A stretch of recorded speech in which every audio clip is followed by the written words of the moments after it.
어제 노조법 2, 3조가 국회를 통과했습니다. 굉장히 오랜 시간 우리 사회가 요구를 했었고 또 국회 논의도 장기간 지속이 됐었는데요. 이제 하청업체 노동자들과 그리고 원청의 사업주가 서로 만나서 대화를 하고 그리고 교섭을 통해서 좀 더 이 노동시장의 이중구조 잘못되어 있는 문제들에 대해서 이제 좀 끌어내야 될 때가 되지 않았나. 윤석열 대통령께서도 노동시장 이중구조 해소해야 된다라고 공언하신 만큼 저는 분명하게 성과를 낼 수 있을 것이다. 그리고 또 과도한 손배 가압류로 유명을 달리하신 노동자분들 그리고 고통받고 있는 가족분들 이런 분들께 이제는 정의를 실현할 때가 됐다. 과도하지 않아야 된다 이런 생각을 합니다. 이게 국민의 명령이라 생각하고요. 그리고 대통령께서도 거부권이 아닌 국회 입법권을 존중해 주시는 모습을 보여줬으면 좋겠다라는 바람입니다. 윤석열 정부의 사람 중심이 아닌 비용 중심의 이런 정부 기조가 불러올 위험의 외주화 문제에 대해서 오늘 좀 중점적으로 질의를 드리겠습니다. 한덕수 국무총리님 질의드리겠습니다.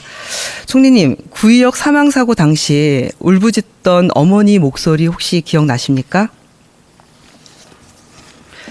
당시 어머니께서 이런 말씀을 하셨어요. 3초만 늦게 문을 열었으면. 그리고 우리 아이가 잘못한 게 아니라는 사실만은 정말 밝히고 싶어요.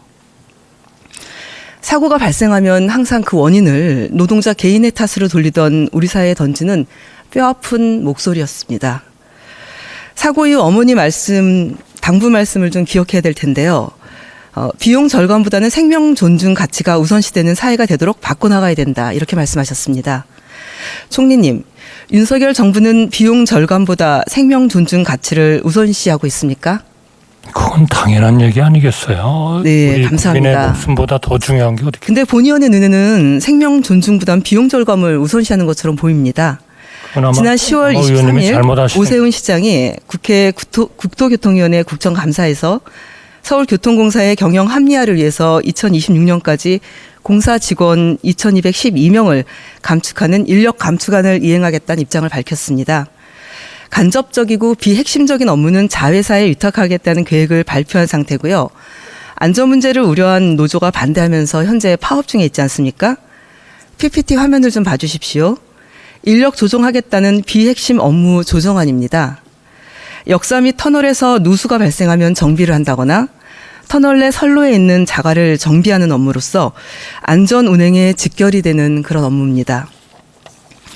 그런데 안전과 연관이 없다. 비핵심적이다. 이렇게 얘기하면서 외주업체로 위탁을 하려고 하는데 이거야말로 전형적인 위험의 외주화, 죽음의 외주 아닙니까? 실제로 서울교통공사 직원들의 업무상 재해 건수 PPT 봐주시면요. 5년 전에 비해서 2.8배가 증가했습니다. 그런데 외주화를 하게 되면은 재해자 수가 더 증가하게 되는 거 아니겠습니까? 생명 존중을 우선시한다라고 말씀하셨는데요. 구의역 사망 사건의 가장 큰 원인이 무엇인지 알고 계십니까? 아마 그걸 수리하고 뭐하고 하는 것을 했던 사람의 그 책임은 그거를 수주받았던 기업들이 잘 못한 그런 일들 아니었나 싶습니다. 그럼 PPT 화면을 좀 봐주셔야 제대로 아실 수 있을 것 같습니다. 그 서울시가 작성한 내용이고요. 구의역 김군 사고 보고서에 기재된 내용입니다. 주요 원인을 뭐라고 적혀 있습니까? 노조의 강력한 반대에도 불구하고 외주화를 무리하게 밀어붙이면서 안전 문제는 제대로 검토되지 못했다. 각 업무들이 같은 교통 신호체계에 묶이지 못한 채 종합 관제가 어려웠을 뿐 아니라 소통 체계가 복잡해져서 지하철 안전과 관련한 위험을 가중시키는 결과를 가져왔다. 이렇게 적혀 있습니다. 저는 우선 의원님의 그리고 지난 수년 동안 용역업체 노동자와 그 시민의 중대재해 사고가 연이어 발생한 것에 대해서 책임을 통감하고 안전생명 업무 외주화의 원칙적 중단이라는 정책 방향을 밝혀야 된다. 이렇게 적혀 있습니다. 저는 의원님의 지금 말씀에 동의할 수가 없습니다. 이건 제가 얘기하는 게 아니라 이 사고가 난 뒤에 종합적인 결과 보고서를 건가요? 이거 서울시에서 낸 겁니다. 서울시에서 작성한 겁니다. 이건 제가 하는 얘기가 아니고 서울시가 작성한 내용이고요. 근데 의원님이 옳다고 생각하시니까 구의역 김군이 인용을 하시지 않겠습니까? 저는 구의역 김군이 우리에게 남긴 교훈이라고 그럼 의원님은 생각합니다. 반대하시는 건가요? 저 서울시의 진단에 대해서? 전 동의합니다. 여기 그러니까요. 보면은 위험에 외주하지 말라는 그러니까요. 그런 입장을 냈습니다. 그러니까요. 그거를 보시라는 얘기예요. 의원님께서 저한테 아니 말씀해 총리님, 주시는 이유는 총리님 잠시만요. 네. 제가 질문을 하면 답을 좀 해주시고요. 저는 있는 팩트와 사실을 지금 말씀을 드리는 그러나 겁니다. 일방적으로만 말씀하시지 마시고 설명을 하고 있지 않습니까? 저한테 저 답변을 할 기회를 주십시오.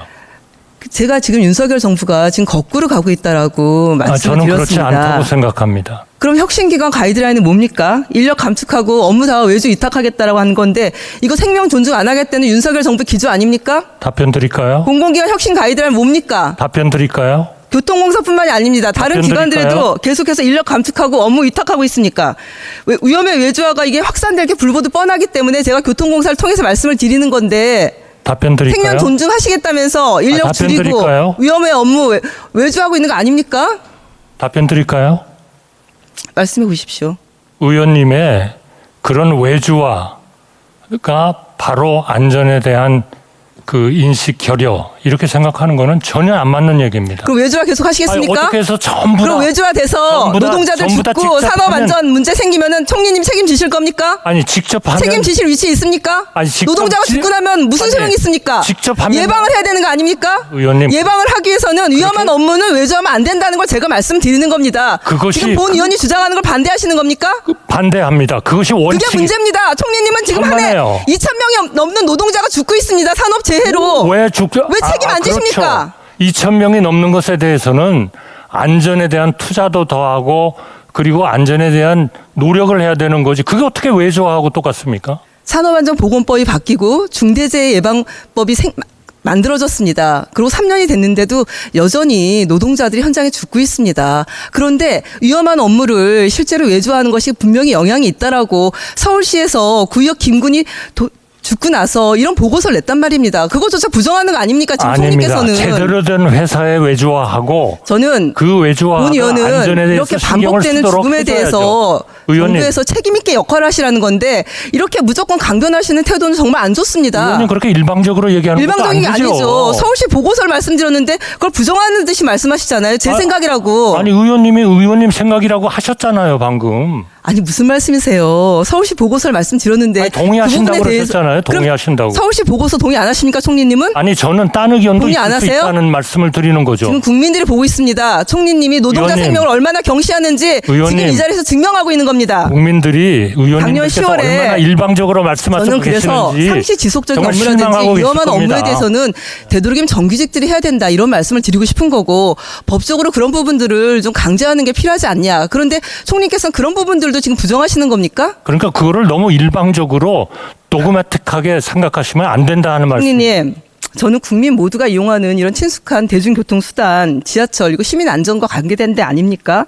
그렇기 때문에 시민들도 안전해야 되고 일하는 사람들도 안전해야 되고 그렇다면 위험한 업무를 과도하게 외주하는 거에 대해서는 문제가 있다. 안전 인력을 확보하는 것은 우리의 의무다. 이런 말씀 드리는 겁니다. 아니 그러면 지하철을 민간회사가 동의하지 운영하고 않는다는 있는 말씀이시죠? 아닙니다. 저는 그것이 외주화, 민영화가 바로 그것이다라고 말씀하시는 그 논리는 무리가 있다 하는 말씀. 너무 총리님께서는 지금 뭘 그 머릿속에 생각하고 말씀하신지 모르겠지만 여러 가지 이유로 인해서 사람들이 일하다가 돌아가시거나 문제가 생기지만 그중에 한 이유도 외주화가 연관이 있다는 말씀을 드리는 거예요. 그것조차도 인정 안 하시는 하나가 겁니까? 이유가 된다는 것하고 외주화는 그렇다고 그렇게 주장하시는 지금 거하고는 뭔가 다른 말씀이시죠. 잘못 듣고 대답을 하시는 것 같아요. 제가 왜 잘못 들었어요? 의원님께서 그렇게 문제가 말씀하셨는데. 많으시네요.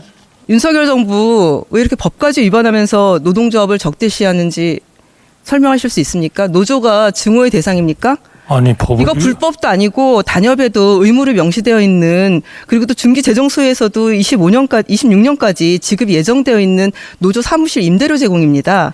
근데 이 부분을 이렇게 삭감하는 게 문제가 되지 않는다고 생각하십니까? 지금 교육부총리께서 그거는 합법적이고 주어진 예산의 범위 내에서 지원하는 거니까 문제가 없다고 말씀하시니까 저는 그 입장을 지지합니다. 저는 이렇게 되면 총리님께서는 교육부 장관을 범법자로 만드는 그런 답변하신 거라 생각합니다.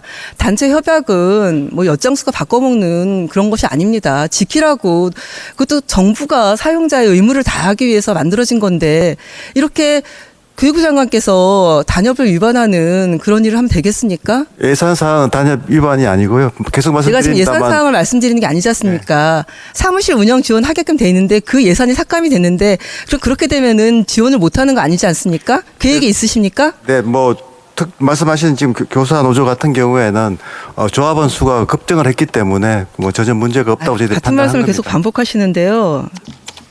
그거는 제가 질문 드린 거에 대한 답이 아닌 것 같습니다. 관련해서 이후에 어떤 대책을 갖고 있는지 저희 보고해 주시기 바랍니다. 지난 8월 말에 사회적 경제 관련한 본위원회 질에 대해서 뭐라고 말씀하셨냐면요. 좋은 비전과 좋은 목적을 가진 정책이 가끔 보면 그 운영 상황에 따라서 이상한 데로 가버리는 경우가 많기 때문에 그런 것들을 항상 경계해 가면서 최대한 이런 경제적으로 어려운 분들이 좋은 성과를 얻을 수 있도록 항상 치밀하게 계획을 세우고 추진을 해야 한다.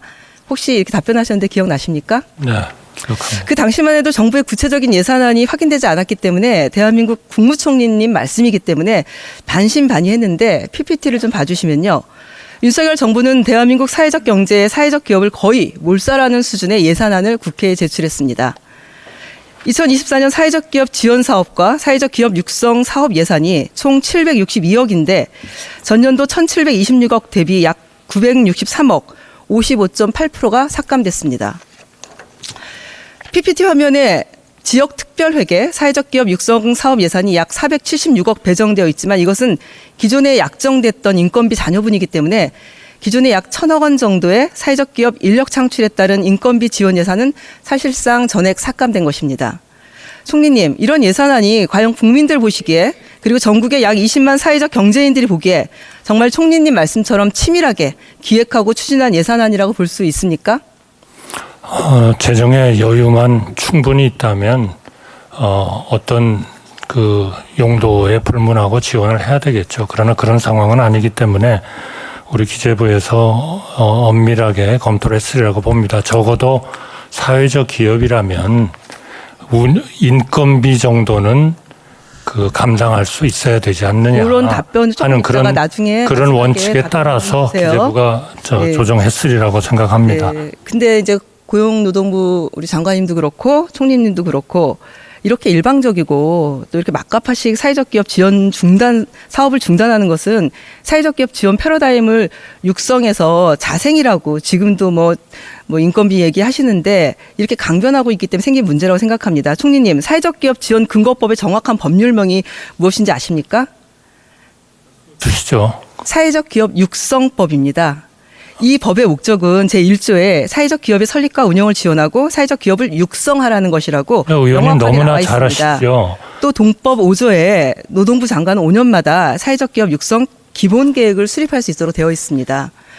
저는 정부 예산 사업의 기본 그 근거법이 이 사회적 기업을 육성할 것을 명시하고 있고 기본 계획도 그 명칭에서 사회적 기업 육성 기본 계획인데 왜 이걸 정부 맘대로 이런 패러다임을 육성해서 자생으로 변경하고 또 올해 9월 1일 발표하셨죠. 기본 계획에도 육성이란 단어를 뺐습니다.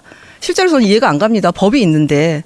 저는 이렇게 법률을 무시하고 사회적 경제 당사자 그 어느 누구와도 합의하지 않고 협의하지 않은 그런 지원 패러다임의 전환 또 기본계획 명칭 변경이 저는 총리님이 말씀하신 그 치밀한 계획인지 이해할 수가 없습니다. 그렇지 않죠. 치밀한 계획을 세우시려면 인건비를 지원하느냐 안 하느냐가 사회적 기업을 육성하느냐 육성하지 않느냐의 기준이다. 이렇게 하시는 것도 총리님, 의원님의 무리이신 주장이시고요. 보조금 부정수급이 문제라면요. 지원하는 거에는 저는 문제가 되는 사회적 기업에 대해서 인증 취소하든지 지원하지 않아야 여러 됩니다. 가지 대책이 있는 거죠. 그런 대책에 대해서는 지금 의원님은 전혀 언급하지 않으시고 단순히 예산이 줄었으니까 이거는 정부가 사회적 기업을 죽이려고 하는 거 아니냐.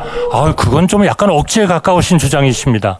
이렇게 단번에 육성사업 예산, 인건비 사업 잘못한 것에 대해서 문제를 해소를 해야 잘못한 것이 아니시고요. 합리화시킨 것이죠. 네.